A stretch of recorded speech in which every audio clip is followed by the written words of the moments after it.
الحمد لله وكفى والصلاة والسلام على رسول الله. أما بعد،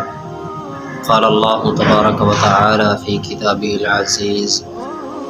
لقد كان لكم في رسول الله أسوة حسنة. عن عائشة رضي الله تعالى عنها قالت: لم يكن النبي صلى الله عليه وسلم يصوم شهرا أكثر من شعبان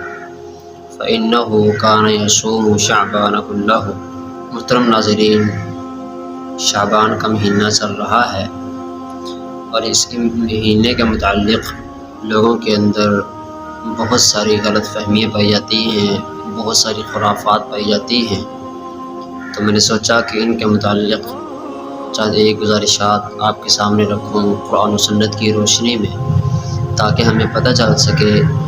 کہ کیا یہ واقعی جو باتیں ہمارے یہاں ہمارے معاشرے میں مشہور ہیں، کی جاتی ہیں، ان کا کوئی ثبوت بھی ہے یا نہیں۔ سب سے پہلے ہم ماہ شعبان کی فضیلت کے متعلق بات کرتے ہیں۔ اللہ تعالیٰ نے ہمیں قرآن مجید کے اندر بتلایا ہے کہ لقد کان لکم فی رسول اللہ اسوۃ حسنہ، تمہارے لیے رسول اللہ صلی اللہ علیہ وسلم کی زندگی، نبی صلی اللہ علیہ وسلم کا عمل بہترین نمونہ اور مثال ہے۔ تو ہم رسول اللہ صلی اللہ علیہ وسلم کے عمل کو دیکھتے ہیں تو ہمیں اس مہینے کی فضیلت سمجھ آتی ہے، کیونکہ اللہ تعالیٰ نے ہمیں رسول اللہ صلی اللہ علیہ وسلم کی زندگی کو آئیڈیل اور مثال بنایا ہے،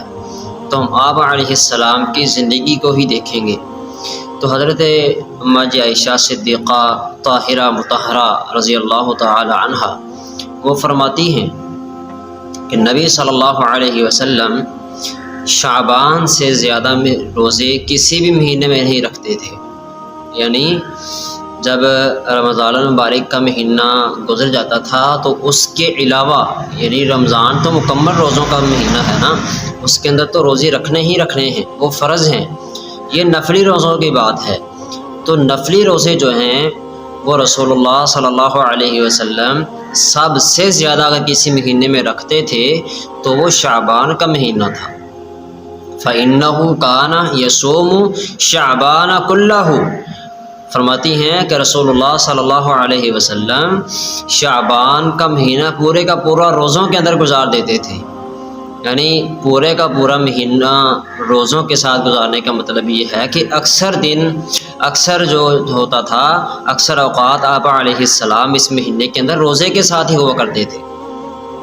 اسی طرح ایک اور حدیث کے اندر آپ علیہ السلام کے بارے میں یہ حدیث موجود ہے، آپ علیہ السلام کبھی بھی 2 مہینوں کے مسلسل روزے نہیں رکھتے تھے سوائے شعبان اور رمضان کے،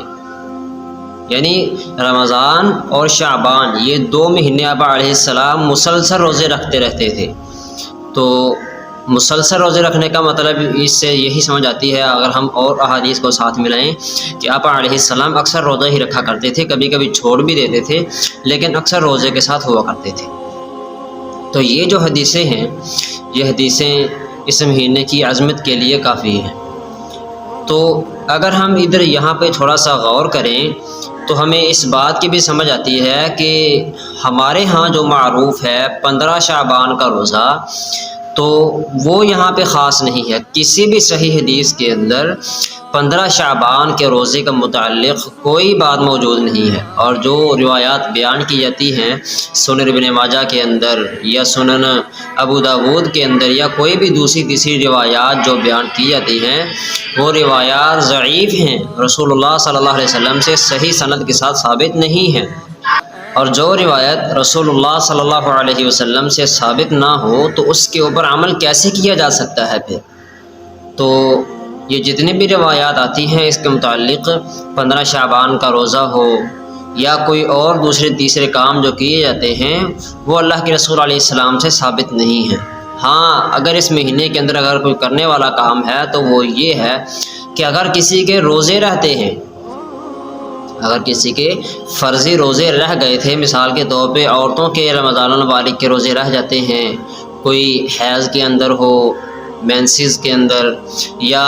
نفاس کی حالت میں ہو، بچہ پیدا ہوا ہے، تو وہ عورت نہ نماز پڑھ سکتی ہے اور نہ ہی وہ عورت روزہ رکھ سکتی ہے۔ تو ان حالات کی موجودگی میں اگر عورت کے روزے رہ جاتے ہیں تو وہ شعبان کے مہینے کے اندر روزوں کی قضا دے سکتی ہے۔ سیدہ عائشہ صدیقہ رضی اللہ تعالی عنہا کی ہی ایک اور روایت میں آپ کے سامنے پیش کرتا ہوں۔ فرماتی ہیں کانا یکون علی الصوم، کہ میرے جو ہے نا وہ رمضان المبارک کے روزے چھوٹ جایا کرتے تھے، رمضان المبارک کے روزے چھوٹ جاتے تھے۔ فما استطيع ان اقضي الا في شعبان، تو شعبان کے مہینے کے سوا کسی اور مہینے کے اندر میں ان کی قضائی نہیں دے سکتی تھی، تو اس لیے وہ شعبان کے مہینے کے اندر اپنے روزوں کی قضا دیا کرتی تھی۔ تو یہ بہترین آپشن ہے ان عورتوں کے لیے، ان لوگوں کے لیے جو کہتے ہیں کہ ہم سے روزے رکھے نہیں جاتے، اگر اس سے پہلے کسی اور مہینے کے اندر نہیں رکھے جاتے تو اس مہینے کے اندر آ کے رکھ لیں۔ اور اسی طرح اس مہینے کے اندر جو خرافات ہیں اگر ہم ان کے اوپر بات کریں تو پہلے میں نے بات کی ہے کہ 15 شعبان کو روزہ رکھا جاتا ہے، اس کے متعلق جو روایت ہے وہ بھی ثابت نہیں ہے۔ اسی طرح 15 شعبان کی رات کو کھڑے ہو کر لوگ قیام کرتے ہیں، قیام اللیل کرتے ہیں، اسے لیلہ مبارکہ کا نام دیا جاتا ہے۔ اسے لیلہ مبارکہ اس لیے کہتے ہیں کیونکہ رب تعالیٰ نے قرآن مجید کے اندر فرمایا ہے نا، سورۃ الدخان آیت نمبر 3 ہے، فرمایا انا انزلناہ فی لیلۃ مبارکہ، کہ بے شک ہم نے اس قرآن کو لیلہ مبارکہ میں اتارا ہے۔ تو اب سوال یہ پیدا ہوتا ہے کہ یہ لیلہ مبارکہ کیا ہے، مبارک رات کیا ہے، کون سی ہے یہ؟ تو اگر ہم قرآن مجید ہی کو دیکھیں، قرآن مجید کا نا یہ اعجاز ہے کہ ایک آیت کی دوسری آیت تفسیر کر رہی ہوتی ہے۔ اگر ایک آیت سے ہمیں بات سمجھ نہیں آتی تو ہم اس سے ملتی جلتی کوئی اور آیت دیکھیں نا، تو وہاں پہ جا کے ہمیں بات کلیئر ہو جاتی ہے، سمجھ آ جاتی ہے کہ رب تعالیٰ ہم سے کیا کہنا چاہتے ہیں، کیا بات کر رہے ہیں۔ تو اللہ تعالیٰ نے سورۃ القدر پارہ نمبر 30 آیت نمبر 1 کے اندر ارشاد فرمایا انا انزلناہ فی لیلۃ القدر، کہ بے شک ہم نے اس قرآن کو لیلۃ القدر میں اتارا ہے۔ یعنی وہ جو لیلہ مبارکہ تھی وہ اصل میں لیلۃ القدر ہے۔ اسی طرح اگر کوئی اس کی تمام خصوصیات اٹھا کے 15 شعبان کے پاس لے آتا ہے تو یہ ٹھیک نہیں ہے۔ اگر کوئی سمجھتا ہے نا کہ یہ رات لیلہ مبارکہ یا لیلۃ القدر یہ شعبان کے اندر آتی ہے تو اس کی سوچ بھی غلط ہوگی، کیونکہ اس بات کی بھی تصدیق رب تعالیٰ نے خود قرآن مجید کے اندر فرما دی ہے۔ فرمایا شہر رمضان الذی انزل فیہ القرآن، یہ پارہ نمبر 2 ہے اور سورۃ البقرہ ہے۔ فرمایا کہ رمضان المبارک کا مہینہ ہی وہ مہینہ ہے جس کے اندر ہم نے قرآن مجید کو اتارا تھا۔ یعنی اس سے پتہ چلتا ہے کہ لیلہ مبارکہ لیلۃ القدر ہے، اور لیلۃ القدر جو ہے وہ رمضان المبارک کے مہینے میں ہے، اور رمضان المبارک کے مہینے کے اندر بھی آخری عشرے کے اندر ہے۔ تو اگر لوگ کہیں کہ 15 شعبان کی رات کو رب تعالیٰ آسمان دنیا پہ آتے ہیں،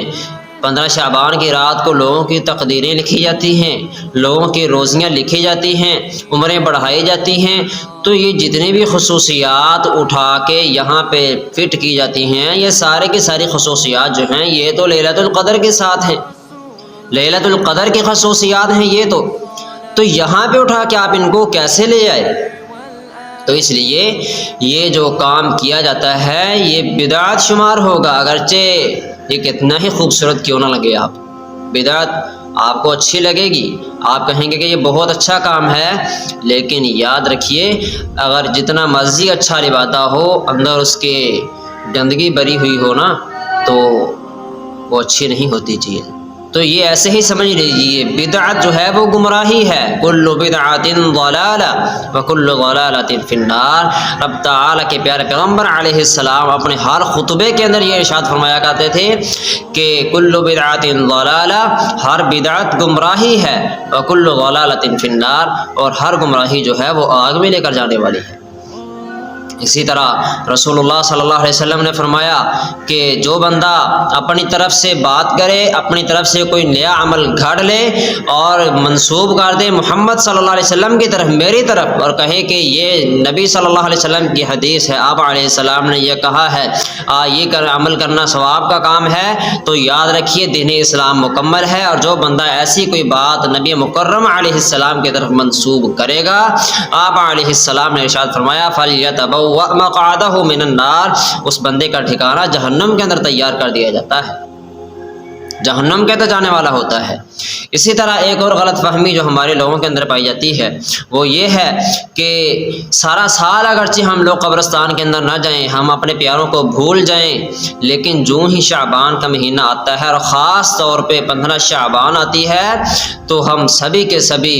قبرستان کی طرف چل پڑتے ہیں، جیسے کوئی میلہ لگا ہو وہاں پہ، جیسے کوئی وہاں پہ مارکیٹ بنی ہوئی ہے، جیسے لوگ مارکیٹ کے اندر چاند رات کو جاتے ہیں نا خرید و فروخت کرنے کے لیے، ویسے ہی لوگ قبرستانوں کی طرف جا رہے ہوتے ہیں، وہاں پہ جا کے میلہ ٹھیلا لگا لیتے ہیں، وہاں پہ چراغاں کیا جاتا ہے، لائٹیں لگائی جاتی ہیں، وہاں پہ پھولوں کی پتیاں گرائی جاتی ہیں، قبروں کے اوپر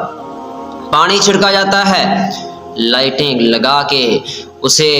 بہت زیادہ روشن کر دیا جاتا ہے قبرستان کو۔ یاد رکھیے یہ ساری باتیں فضول خرچی کے اندر آتی ہیں، سارے کام فضول خرچی ہیں، اور فضول خرچی کرنے والے کے بارے میں رب تعالیٰ قرآن مجید کے اندر فرماتے ہیں ان المبذرین کانوا اخوان الشیاطین، سورہ بنی اسرائیل پارہ نمبر 15 ہے۔ رب تعالیٰ فرماتے ہیں کہ جو فضول خرچی کرنے والے ہیں شیطان کے بھائی ہیں، شیطانوں والے کام نہیں کرنے۔ لا تتبعوا خطوات الشیطان، شیطان کے پیچھے نہ چلو، شیطان کے قدموں کی پیروی نہ کرو۔ شیطان جس راستے کے اوپر تم کو لے کر جا رہا ہے وہ سراسر گمراہی ہے، اور آپ شیطان کے پیچھے چل رہے ہیں، شیطان نے آپ کو لے جا کر گھڑے کے اندر پھینکنا ہے۔ یاد رکھیے جو بندے کا دشمن ہوتا ہے نا وہ بندے کو کبھی بھی سیدھے راستے کی طرف لے کر نہیں جائے گا، کبھی بھی بندے کا فائدہ نہیں سوچے گا، بلکہ جو دشمن ہوتا ہے نا وہ بندے کا نقصان ہی سوچتا ہے ہمیشہ، اور شیطان آپ کا کوئی سگا نہیں ہے، وہ آپ کا دشمن ہے۔ اللہ تعالیٰ نے قرآن مجید کے اندر ہمیں واضح طور پہ فرمایا ہے کہ وہ تمہارا دشمن ہے، اس سے تم نے بچنا ہے، اس کے پیچھے نہیں چلنا۔ تو اس لیے آج یہ ہمارے پاس موقع ہے، اور جو لوگ 15 شعبان کی رات کو قبرستان جانے کے متعلق ایک حدیث پیش کرتے ہیں سیدہ عائشہ رضی اللہ تعالی عنہا والی، تو وہ حدیث کیا ہے؟ کہتی ہیں سیدہ عائشہ رضی اللہ تعالی عنہا کہ ایک رات فقط رسول اللہ صلی اللہ علیہ وسلم، میں اللہ کے پیارے پیغمبر علیہ السلام کو ایک رات گم پایا، میرے بستر کے اوپر موجود نہیں تھے، تو میں نے تلاش کرنا شروع کیا کہ آپ علیہ السلام گھر میں موجود ہی نہیں تھے۔ میں نے کے لیے بقیع قبرستان کی طرف چلی گئی، وہاں پہ جا کے دیکھا تو نبی مکرم علیہ السلام قبرستان میں موجود تھے، اور وہ رات کہتی ہیں کہ نصف شعبان کی رات یعنی 15 شعبان کی رات تھی۔